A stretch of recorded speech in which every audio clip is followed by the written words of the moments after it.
Hi, hello everyone. Welcome back to Nazia Cookery, a taste of home. இன்னைக்கு நம்ம பார்க்க போறது homemade கசூரி மெத்திங்க.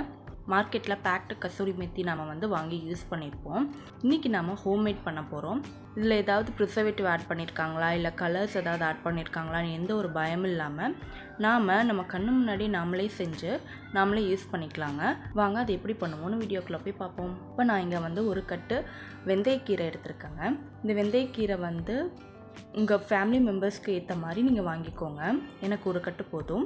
இதை வந்து நான் வெறும் லீவ்ஸ் மட்டும் இலையை மட்டும் பிரித்து எடுக்கிறேன். இதிலேருந்து இதை பிரிக்கிறதுக்கு ஒரு 10 மினிட்ஸ் ஒரு 10 to 15 மினிட்ஸ் தாங்க ஆகும், ரொம்ப நேரம் ஆகாது. இந்த இலையை மட்டும் நல்லா பிரித்து எடுத்துக்கோங்க.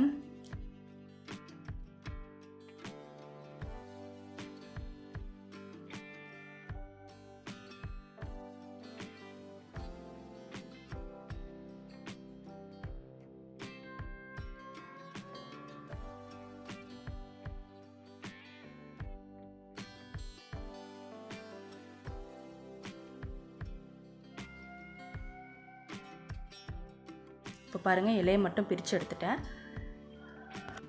இப்போ இலையெல்லாம் க்ளீன் பண்ணி வாஷ் பண்ணி வச்சுருக்கேங்க. இப்போ நம்ம டிஷ்யூ பேப்பர் வச்சு தண்ணியெல்லாம் நம்ம எடுத்துடலாம்.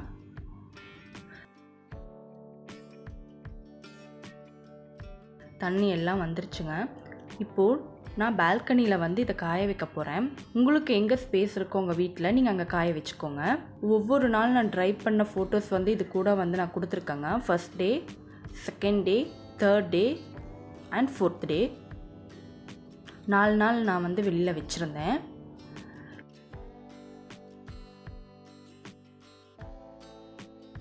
இப்போ பாருங்கள், இது நல்லா ட்ரை ஆகி வந்துருச்சு.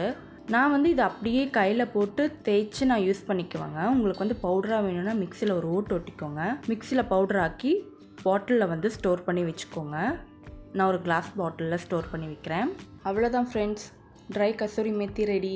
இனி இதை உங்களுக்கு பிடிச்ச டிஷ்ஷஸ்க்கு வந்து நீங்கள் ஆட் பண்ணி யூஸ் பண்ணிக்கலாம். எல்லோரும் ட்ரை பண்ணி பாருங்கள். தேங்க்யூ ஃபார் வாட்சிங். அடுத்த வீடியோவில் பார்ப்போம்.